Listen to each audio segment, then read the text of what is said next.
So అయోధ్యలో రామమందిరం చూడండి ఎంత బాగుందో. అయోధ్యకు 1000కి పైగా రైళ్ళట. అయోధ్యలో రామమందిరం ప్రారంభోత్సవం సందర్భంగా ఇండియన్ రైల్వేస్ 1000కి పైగా ప్రత్యేక రైలును నడపనుంది. ఢిల్లీ, ముంబై, చెన్నై, బెంగళూరు, పూణే, కోల్కతా, నాగ్పూర్, లక్నో, జమ్మూ తదితర ప్రాంతాల నుంచి 100 రోజుల్లో ఈ రైలు నడపాలనే ఆలోచన చేస్తుంది. అయోధ్యలో వచ్చే ఏడాది జనవరి 22న రాముడి విగ్రహానికి ప్రాణ ప్రతిష్ఠ జరుగుతుండగా ఆ తర్వాతి రోజు నుంచి సాధారణ ప్రజలను అనుమతిస్తారంట. మరి మా హైదరాబాద్ ఏం పాపం చేసింది సార్? మా తెలంగాణ ఏం పాపం చేసింది సార్?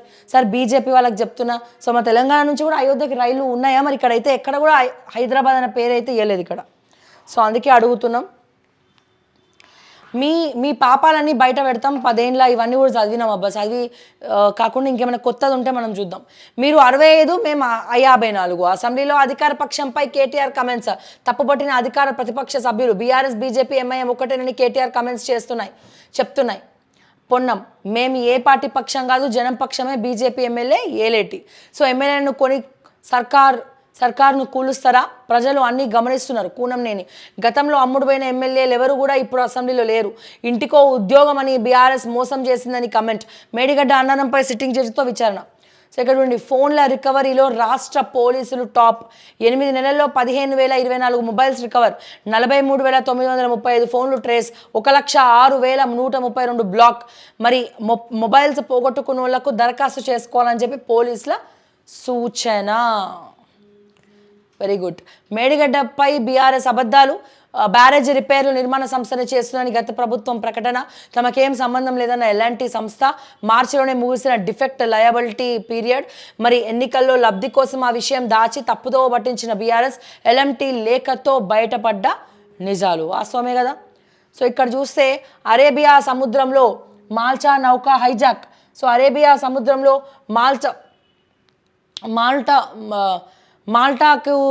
మాల్టా దేశానికి చెందిన కార్గో షిప్ను సొమాలియా పైరేట్లు హైజాక్ చేశారు. ఎంవి రుయన్ అనే ఆ నౌకను కాపాడేందుకు ఇండియన్ నేవీ తన గస్తీ విమానాన్ని ఎలాంటి యాంటీ పైరసీ పెట్రోల్ యుద్ధ నౌకను పంపింది. ప్రస్తుతం సొమాలియా తీరం వైపుగా నౌక తరలిపోతుందట. మరి హైజాక్ అయిన షిప్లో అంగోలా, బల్గేరియా అండ్ మయన్మార్కు చెందిన 18 మంది సిబ్బంది ఉన్నారట. ఈ కుక్క రేటు 20 కోట్లు. అత్యంత ఖరీదైన కాకాసియన్ షెపర్డ్ జాతి కుక్క ఇది. దీని ధర 20 కోట్లు. శనివారం ఓ ఈవెంట్లో పాల్గొనేందుకు దీన్ని హైదరాబాద్కు తీసుకొచ్చారట. బెంగళూరుకి చెందిన Indian dog breeders association president Satish దీన్ని రష్యా నుంచి కొనుగోలు చేశారు. దీనికి కాడా బామ్ హైడర్ అని పేరు పెట్టారు. ఈవెంట్కు ముందు హెల్త్ చెకప్ కోసం దీన్ని మియాపూర్లోని పెట్ క్లినిక్కు తీసుకొచ్చారు. ముందస్తు సమాచారం ఉండడంతో డాగ్ లవర్స్ చాలామంది క్లినిక్కు చేరుకొని హైడర్తో సెల్ఫీలు దిగారట. దీని వయస్సు 3 ఏళ్లని, రోజు 3 కేజీల చికెన్, వామ్మో, రోజుకు 3 కేజీల చికెన్ తీసుకుంటుందని సతీష్ చెప్పారు. ప్రపంచవ్యాప్తంగా పలు షోల్లో పాల్గొన్నదని, సినిమాల్లో నటించిందని చెప్పారు. Very good. Yes sir. నిరుద్యోగి ఆత్మహత్య, ఊర్లో ముఖం చూపించుకోలేకపోతున్నానంటూ నోట్. మహబూబాబాద్ జిల్లా సూర్యా తాండాలో ఘటన. ప్రభుత్వ ఉద్యోగ నోటిఫికేషన్లు వెలువడిన నియామకాలు సక్రమంగా జరగకపోవడం, పరీక్షల పేపర్లు లీక్ కావడంతో తీవ్ర మనస్తాపానికి గురైన గిరిజన యువకుడు బూక్యా విజయ్ కుమార్ 23 ఏళ్లు ఆత్మహత్య చేసుకున్నాడు. పురుగుల మందు దాగి వ్యవసాయ బావిలో దూకి శుక్రవారం రాత్రి బలవన్మరణానికి పాల్పడ్డాడు.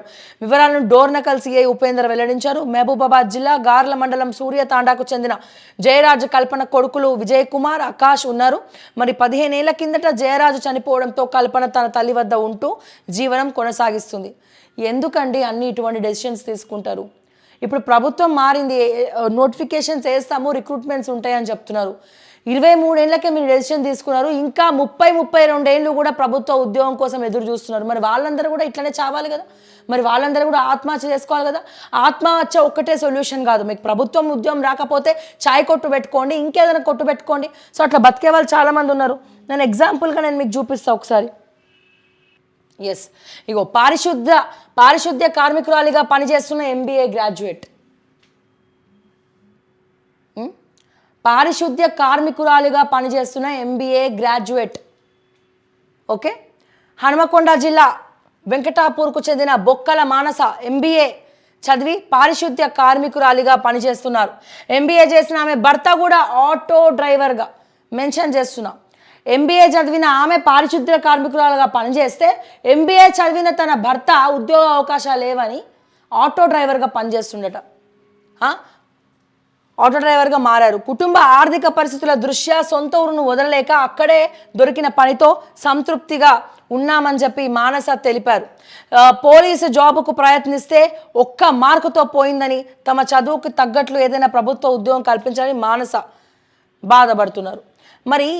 మరి వీళ్ళు ఆత్మహత్యలు చేసుకోవాలి కదా. మరి వీళ్ళందరూ కూడా ఉద్యోగం రావట్లేదని చెప్పి నేను ఎంబీఏ చదివినా నేను ఇంకేం చేయలేను, నేను కూడా ఆత్మహత్య చేసుకుంటాను. ఆత్మహత్య చేసుకోవచ్చు కదా. మరి భార్యాభర్తలు, భర్త ఏమో ఆటో డ్రైవర్గా, భార్య ఏమో పారిశుద్ధ్య కార్మికురాలుగా పనిచేస్తుంది కదా. ఎందుకండి ఇటువంటి ఇన్స్పిరేషనల్ స్టోరీస్ చదవండి, ఎగ్జాంపుల్గా తీసుకోండి. సో ఎంతోమంది చావు అంచుల దాకా పోయి బతికి బయటపడిన వాళ్ళు ఉన్నారు. ఎంతోమంది అసలు బండ్లు ఓడలైన వాళ్ళు ఉన్నారు, ఓడలు బండ్లైన వాళ్ళు ఉన్నారు. సో ఒక చాయ్ కొట్టు పెట్టుకో, లేకపోతే ఇంకేదైనా చేయి. చావు ఒక్కటే పరిష్కారం కాదు. నువ్వు చదివిన చదువు ఇదేనా దీని అర్థము. సో దయచేసి అర్థం చేసుకోండి. ఎటువంటి వాళ్ళు కూడా ఇటువంటి పరిస్థితిని తెచ్చుకోవద్దు, చేతులెత్తి మొక్కుతున్నా. సో గవర్నమెంట్ జాబ్ వస్తే తీసుకోండి, లేకపోతే బిజినెస్ పెట్టుకోండి, లేకపోతే ఇంకేదైనా పని చేయండి. అంతేగాని ఇట్లా చంపుకోవడం అనేది కరెక్ట్ కాదు, ఆత్మహత్య చేసుకోవడం అనేది కరెక్ట్ కాదని చెప్పి మరొకసారి చెప్తా ఉన్నా. సో ఇలాంటి వాళ్ళని ఒక ఇన్స్పిరేషన్గా తీసుకోండి. సో నిరుద్యోగులంతా ఆత్మహత్య చేసుకోవాలంటే వరుస పెట్టి ఎంతోమంది ఉన్నారు చేసుకోవాల్సిన వాళ్ళు. 23 సంవత్సరాలకే నువ్వు ఆత్మహత్య చేసుకుంటువి. మరి 30 ఏళ్ళ నుంచి చెప్పులు అరిగేలాగా గ్రూప్స్కి ప్రిపేర్ అవుతూ డబ్బులు అప్పులు చేసి మరి కట్టి ఇంట్లో వాళ్ళతో చివాట్లు తింటున్నటువంటి నిరుద్యోగులు తెలంగాణలో ఎంతోమంది ఉన్నారు. ఒక్కసారి వాళ్ళ జీవితాలకు పోయి తొంగి చూడు. నీకంటే 7 సంవత్సరాలు పెద్ద. మరి అయినా వాళ్ళు ఏం సాధిద్దామని చెప్పి తిరుగుతున్నారు, ఆలోచించండి. సో ఇట్లా ఉంది వాళ్ళ పరిస్థితి.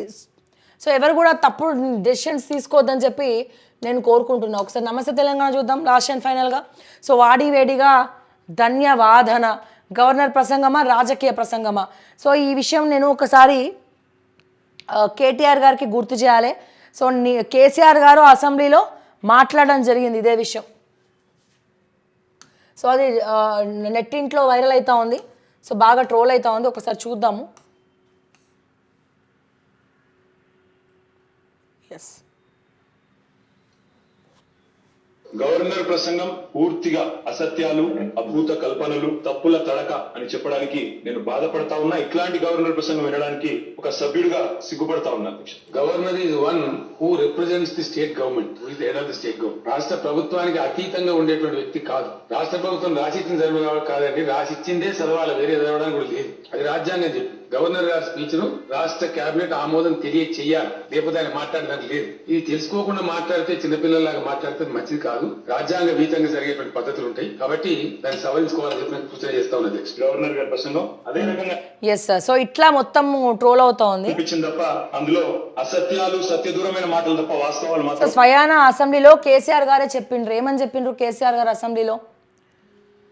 సో ఏమని చెప్పిండ్రు అంటే, గవర్నర్ ప్రసంగం అనేది ఖచ్చితంగా గెలిచిన గవర్నమెంట్ ఏదైతే మొత్తం వాళ్ళు ఇచ్చినటువంటి, రాష్ట్రం ప్రిపేర్ చేసినటువంటి, ప్రభుత్వం ప్రిపేర్ చేసినటువంటి దాన్నే క్యాబినెట్ ఆమోదం తెలిపిన దాన్ని మరి గవర్నర్ చదవాలి అని చెప్పారు. మరి తెలుసుకోకుండా కేటీఆర్ గారు వ్యాఖ్యలు చేసిరు. మొత్తం ట్రోల్ అవుతోంది.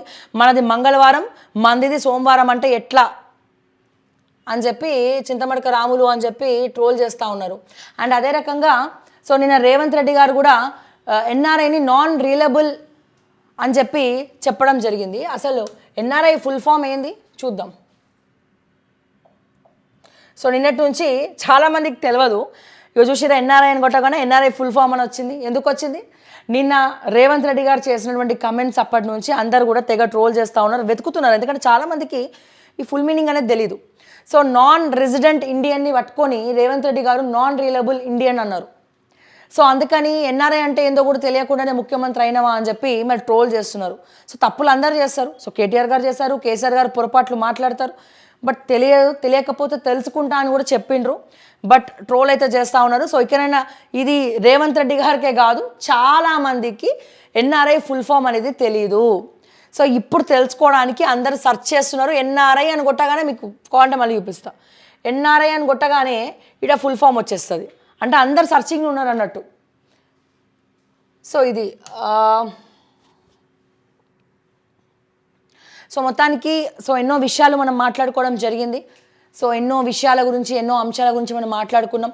సో ఇక మీదట కూడా మాట్లాడుకుంటూనే ఉందాం. సో డెఫినెట్గా చెప్తున్నాను, సో నళిని గారిని ఒక ఇన్స్పిరేషన్గా తీసుకొని, సో ఆవిడంత కాకపోయినా అట్లీస్ట్ ఒక 40-50% రీచ్ అవ్వాలని చెప్పి నేను మనస్ఫూర్తిగా కోరుకుంటూ, సో ప్రజలందరూ కూడా ఒకసారి గమనించాలి. అండ్ అలాగే రేవంత్ రెడ్డి గారు తన లేఖను స్వీకరించి మరి ధర్మ పోరాటంకై తను ఆర్థిక సహాయం అడిగారు. సో అది చేయాలని చెప్పి రేవంత్ రెడ్డి గారిని మనస్ఫూర్తిగా కోరుకుంటూ మరిన్ని అప్డేట్స్ కోసం చూస్తూనే ఉండండి ఓకే టీవీ. అంటిల్ దెన్ నేను మీ శ్రావ్య. జై తెలంగాణ, జై హింద్.